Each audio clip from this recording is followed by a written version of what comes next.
Hi folks, and welcome to the 2022 Club Committee Member Professional Development Program facilitated by myself, your host Gary Ryan. This is number 7 in the series, How to Use LinkedIn for the Benefit of Yourself and Your Club, and it's a pleasure to be here with you today. Once again, I'm Gary Ryan, the founder and director of Organisations That Matter. If you see me around campus at any stage, when I happen to be visiting to doing some consulting work either with Monsu Caulfield or Monash University, please feel free to say g'day and certainly reach out and connect with me on LinkedIn, and I will accept your connection request. Just mention that you've been part of this program.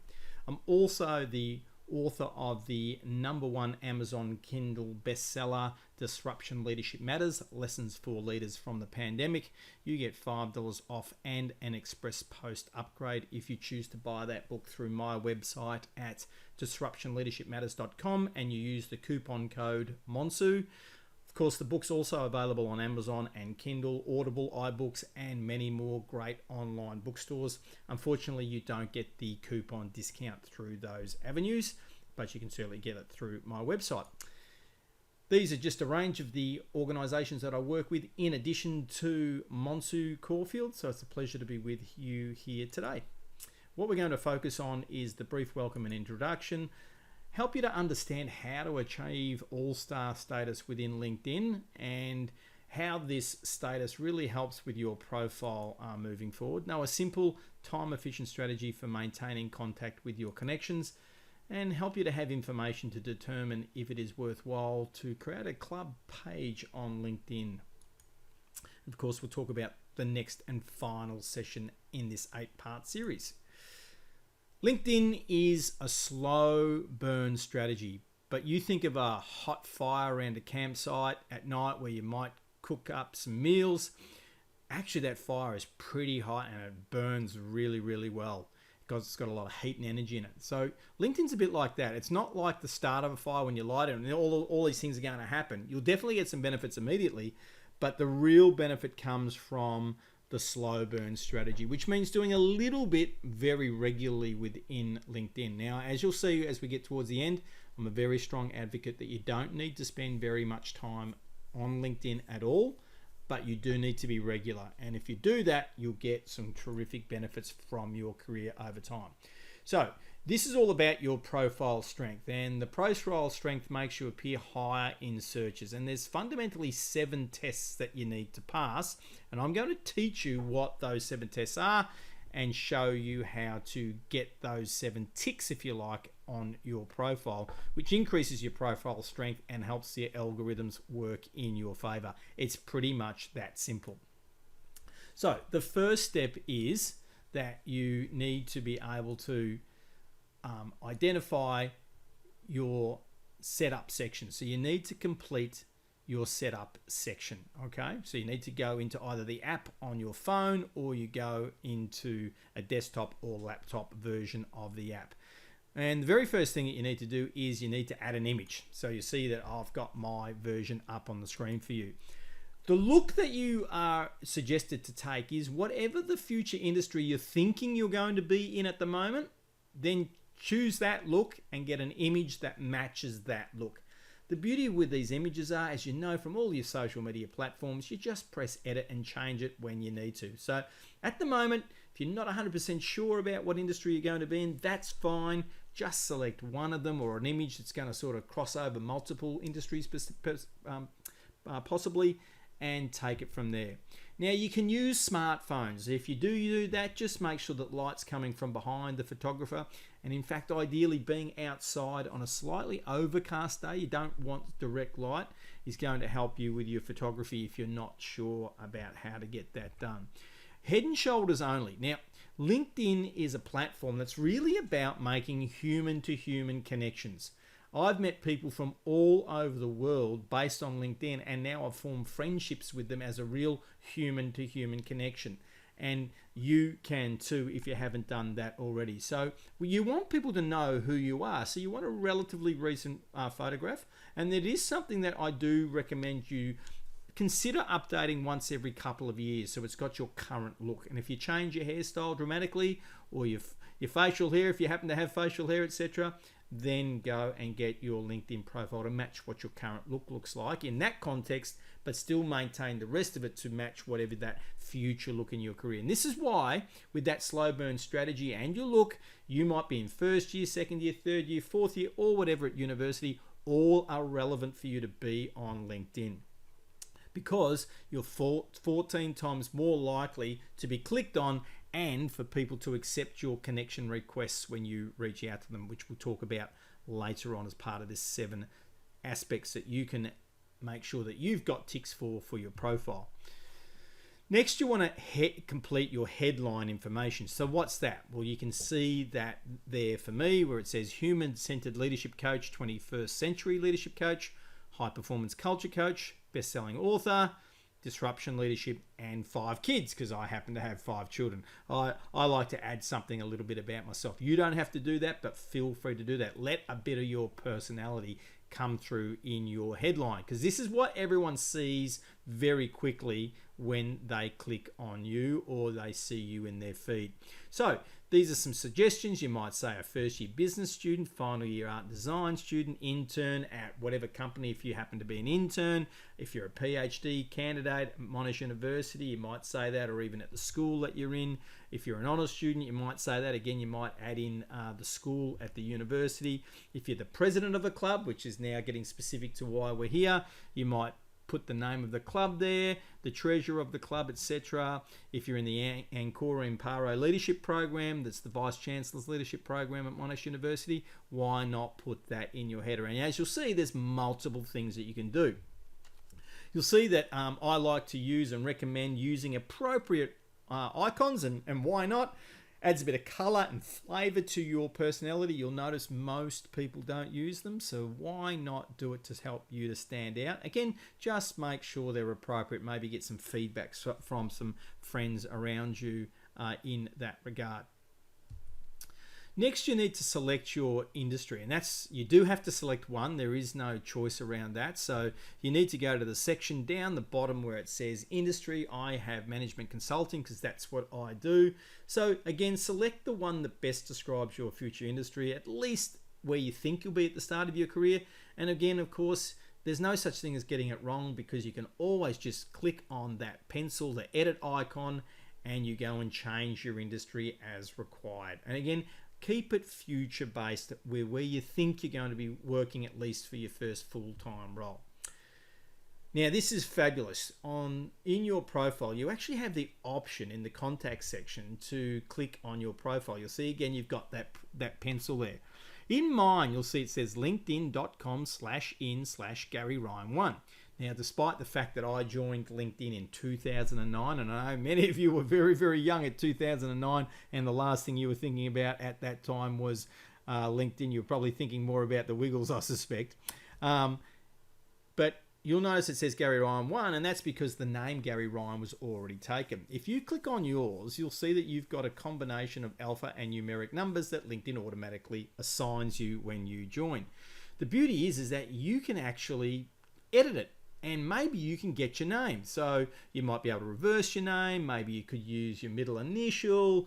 You might consider adding the URL that it creates to your email signatures, and also adding it to other platforms to make it easier for people to click on you. And as you'll see, it just makes you look more professional. And most people, again, don't have this, but anyone can click on that little pencil and see if your name's available. So again, sometimes people might go Ryan Gary, as an example.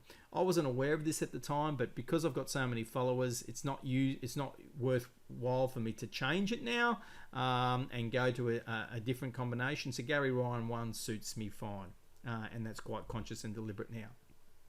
All right, number 2.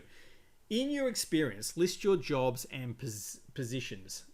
It's important to have some experience there. It's okay to include your club committee member roles. So absolutely, if you're a secretary, president, vice president, the communications manager, whatever the labels that you're using within your club for your role, and you're on the committee, absolutely list this as a role.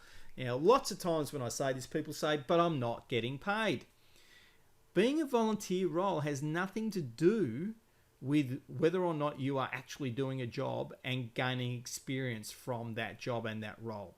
And that's what LinkedIn's about, highlighting your experience. It's not about highlighting how much you've been paid. So if you're actually doing the role, then list it as part of your experience. So it could be internships, and they might be for 3 months, 6 months, whatever the time frame is. Absolutely add them to part of your experience. If you have substantial volunteer roles, now arguably your role on the club committee is a volunteer role, but you might volunteer for other charities outside of it, or maybe your local religious organisation or whatever it might be. Now, what I mean by substantial is if it's regular and there is a significant time commitment of, say, at least an hour at a time. Regular means probably weekly or bi-weekly. That's what a significant volunteer role might be, and it needs to be over several months, so at least a 3-month period. If you've certainly been doing something for years, you need to add that in your experience section. Again, this has got nothing to do with whether you're getting paid or not. This is about experience and the things that you do. So student ambassador roles, if you've got one of them and you've got a clear project that you need to deliver on as a student ambassador, or you've got multiple things that you need to do throughout the year on behalf of your faculty, then again, this is a role that is regular, it's consistent over a period of time, and it is over several months, then definitely add it as part of your experience. Part-time jobs, 100% add them. A lot of people say to me, oh yeah, but I'm only just working at Coles or Woolies or at the local service station or at Domino's Pizza, whatever it might be, and they use the phrase, I'm just working there. Well, again, you're learning potentially problem solving, communication skills, you're getting to show initiative, you're getting to maybe do some incremental innovation that we talked about in the first session of this series. All those experiences are 100% relevant and ought to be on your LinkedIn profile. Now, for minor volunteering positions, so let's say on Good Friday you volunteer for the Royal Children's Hospital, and once a year you go and rattle a tin and raise some money for the Royal Children's Hospital. That's something that ought to go in your volunteer section, not in this experience section, because it's not regular in terms of weekly or bi-weekly. And it's not consistent over a reasonable period of time, like several months. So even though you may have done that 5 years in a row or 3 years in a row, whatever the number might be, that's an example of something that would go in your volunteer section rather than your experience section.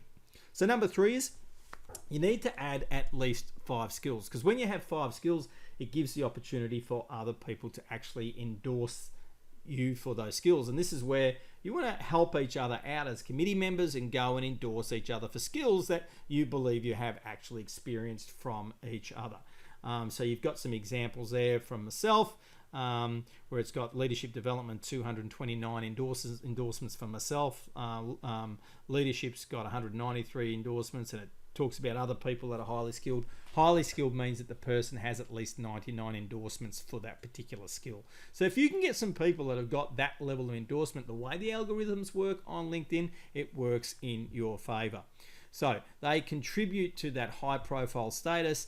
I encourage you to be genuine with your endorsements. So if you endorse someone, it's because you've actually experienced them. So you're experiencing this series with me, so you could endorse me potentially for facilitation, leadership, culture, those sorts of things, if you wanted to.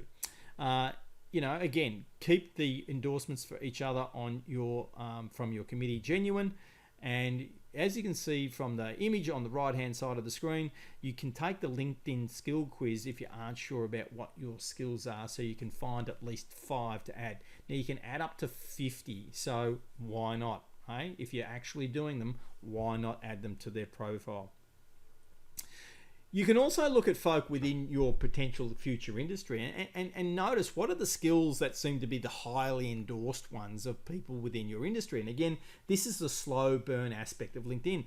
If you had them listed as your skills, assuming that you've got them, and people started to endorse them for you, over 1, 2, 3 years of time, you might be surprised how many endorsements you could get for those specific skills, which again is going to help with the algorithms as they relate to people searching for you and your profiles over time. So you'll see that this message just keeps getting reinforced, but it's about setting it up properly. The fourth thing to do is to make sure you have a clear summary for you in the About section. Now, Laura Jeffries is an ex-Monash University student, was heavily involved in several clubs at the university, and this is her profile here for you from that period of time. It's changed now that she's graduated into the workforce, and I can promise you she had lots of opportunities when she graduated, and LinkedIn for Laura definitely played a really positive role for her in helping that transition from university into the workplace be easy. Why not, in fact, reach out to Laura, say that you learned about her through me, and reach out and ask to connect with her and help continue her on that journey, and she'll no doubt help you. So initially you want to aim for 3 or 4 paragraphs, as we can see here from Laura. The first one is that you should introduce yourself, who you are, and what you're doing. You see Laura does that really nice and clearly, including her work as a growth partner for Benefit Pocket at Bupa. You want to talk about the value you provide or you could provide, and you'll see that Laura talks about having been highly involved in many initiatives to build on her leadership and communication skills. So she's really highlighting those 2 clear skills and her role as president of the Monash Marketing Students Society. The third paragraph is you can summarize your role or key contributions and any skills you can highlight. And again, you'll see that Laura has some excellent things that she could leverage. Grad Connection Top 100 Future Leader, winner of the Westpac Banking, Insurance and Financial Services Award, Gold Duke of Edinburgh Award, etc., etc. And her 750 hours of community service are great things to be able to highlight. And you notice that she goes back to her time at Ivanhoe Girls Grammar. So I want to highlight that to you too. Some of you might have done some terrific things in your secondary school days that are like 750 hours. That really shows a longevity to your attitude and your work ethic. So why not include it in your summary? Because this is about first impressions. And you can certainly include something about you as a person. So I often talk about the fact that I'm very happily married with 5 children as an example, and I do motorcycle riding. That's another thing that I can add in my profile. If it's appropriate to add in how to contact you, add that in this section. Keep in mind that if you put anything that looks like an email address or a phone number, the robots out there will spam you. That's going to happen if those details are there. So some of you might like to just keep that in the contact section rather than in your summary section. And you'll notice, as Laura has done, she speaks in the first person, which means she uses the word I, as you should too. LinkedIn is very clear about recommending speaking in the first person. Most people still speak in the third person. The reason for speaking in the first person is, again, you want people to get the feeling that they're hearing your voice when they're reading about you, so that if you ever do meet in person, online or actually physically, they'll feel like they already know you, and that's what you want. Again, we want to build human-to-human relationships. The fifth thing is to complete your education section. That's pretty straightforward. So you go in there, press the edit button and complete it. Number 6 is you want to achieve at least 50 connections. This is really important from an algorithm point of view. And then the second most connections number is 500 plus. So they're the 2 most important ones. Get to 50 nice and quickly, and then work your way to getting to 500. The easiest way to do it is to follow LinkedIn steps for connecting with members who are in your contact list. Basically, if you give permission to LinkedIn to search your contacts list, it'll actually look for matching email addresses that are already members within LinkedIn. Now, if you're already connected to those people and they're in your phone as a contact, why wouldn't you just go connect? So for those folk, I'm suggesting just go connect for most of them. The other principles for how to connect with people I'll talk about in a second. If you search and connect for people, so you literally go into LinkedIn and you search for their name and you find them and you reach out to connect with them, personalize your request, as much as you can. If you're a secondary connection with someone that is connected to them, so if you're listed as a secondary connection, that means someone you know is connected to them. Mention that person's name in your invitation. So definitely personalize the invitation. Make sure you're talking about joining their network, not about them joining your network. Make this about them when you reach out to connect with them, okay? Focus on the city and the roles that interest you in terms of people to connect with. So you can think about where's the future place I might like to be working. Obviously, if it's Melbourne, Australia, that's easy.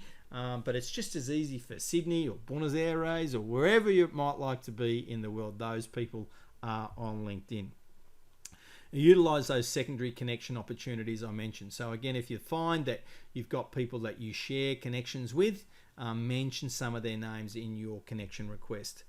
And this is why you want to have first contacts who have large networks like myself. So if you have several people in your first 50 who actually have quite large networks and they're now first connections of yours, the way this whole system works is it significantly increases your secondary connections network and opens up that opportunity to connect with people and mention people like me and other people with large networks to be able to leverage us to help you help those people connect with you.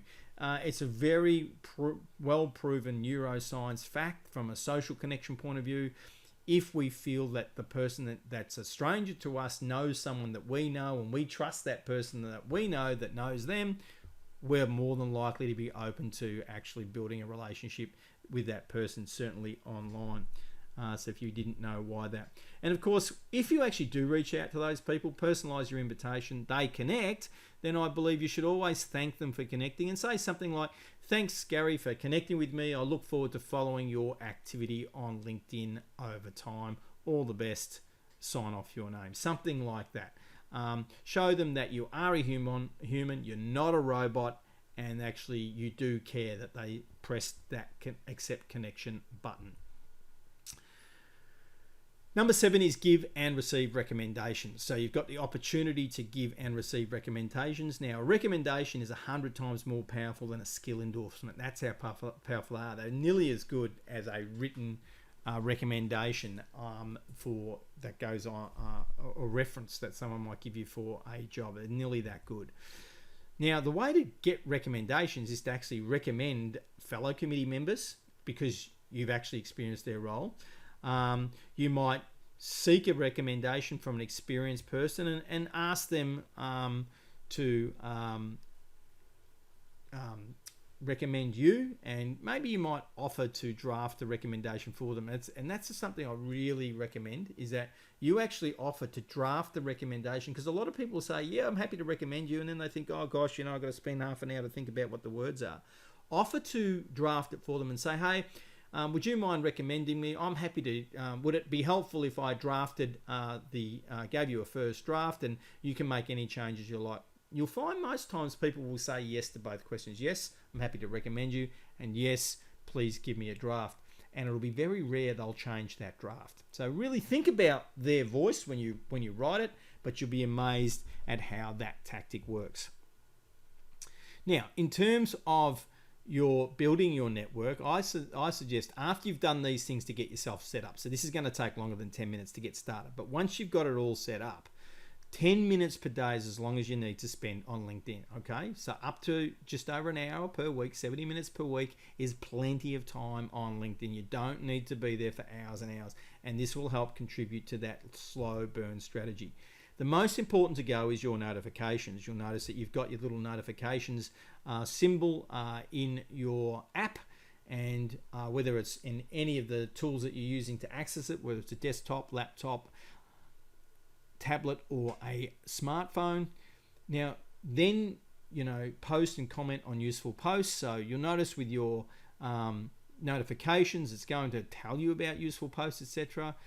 When you post, you can use the @ sign to tag people, the same as all these other platforms these days. Use appropriate hashtags. So check the ones that might be running in various conversations or again in your industry. So over time, you want to learn the hashtags that seem to be getting high numbers of people. Via your phone app, you can easily repost to your feed. Now, part of the notifications is that you'll notice that people are might comment on a post that you've done. Always, react to someone's comment for you. At least give them the thumbs up or support symbol. And then, it's worthwhile actually saying thank you and use the @ sign and tag them in your reply. All of these activities actually contribute to the algorithms which get your post seen. Again, the easy thing to do for people is to go on click share, and that gives you now on the smartphone app the option to share someone else's post, but you don't actually have to add your thoughts. It's great if you can, certainly add hashtags and maybe even tag people again if you do that. But equally, you can just repost it without saying anything, and that can just help get someone's post into a broader marketplace, and they get notified that you've gone and done that for them. So people tend to appreciate that. On LinkedIn, because it is about your personal brand, one of the things I really like about it is there virtually is zero hating on there, because if you go around hating on LinkedIn, you're only going to damage your own brand. So it just isn't worth doing. So you rarely see it. It's one of the most positive social media platforms going around, and we've all experienced how terrible the hating can be. So it's very bad for your brand, as is making commentary about things for which you are not an expert and actually have no real factual knowledge. Best not to be making those sorts of comments on LinkedIn, because you're very likely going to be found out on that platform. Again, if you find that you put some posts out there and people comment and react to your posts, which you can very easily see, you just click on the three dots to see all the names of the people. Now, if they're a second or third person, if they're a second one, that means they're connected to someone that you're already connected with. Why not reach out and connect with them and help get yourself to that 500 plus stage? Okay, so Roseanne Monahan here, you can see, reacted to a post that I did as one of those people. Now, one of the next things to do is you want to follow companies relevant to your future career. They're really easy to find. Just put a search name up the top, and rather than clicking on people, select companies, and all sorts of companies will come up for you. And I really recommend for you to follow those companies. You'll notice the ones with the ticks are the ones that are being followed. If it's got a plus sign there, as you can see down the bottom with Amazon signs, if I wanted to be following them, I would go and click on that, and that would help me to automatically follow them. So here comes the big question. Do you need to set up a company page for your club? As we can see, ASEC, which is an international club of clubs, if you like, and no doubt there's a representation of ASEC at Monash Caulfield. The question is, do you need to set up a company page? The main question is will it be maintained? And one of the challenges is obviously being on a club committee reality is that, you know, the committee changes from one year to the next, and if there's not some connection between one committee to the next, these sorts of things can get lost and actually end up being bad for your brand. So if the answer is yes, we will guarantee it's going to be maintained, it's a clear portfolio on the committee, it's handed from one year to the next, there's a good handover, etc., passwords are handed over, etc., then I would say it's something to really strongly consider.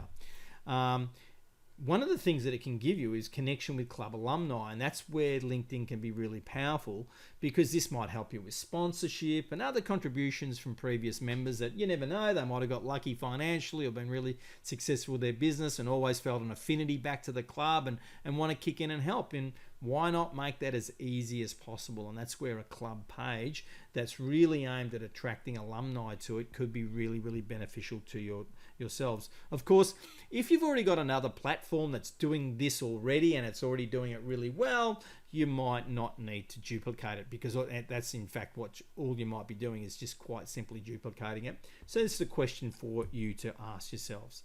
All right, that's it about LinkedIn. It's a really positive place. Again, I really encourage you to reach out. Look me up at Gary Ryan 1 on LinkedIn. Send a connection request. I will 100% accept your connection request. So you don't need to follow. You can actually add me as a connection. That's more powerful for you than if you're following, because as a follower, you don't get those connection benefits from a secondary connection perspective that we were talking about earlier. So the next and final episode in the series is feedback, how to receive it, give it, and why you should be collecting it. That's on a personal level and a club level. Once again, this is Gary Ryan from Organisations That Matter. It's been a pleasure to be with you here for the 7th episode in this 8-part series, and I look forward to working with you next time.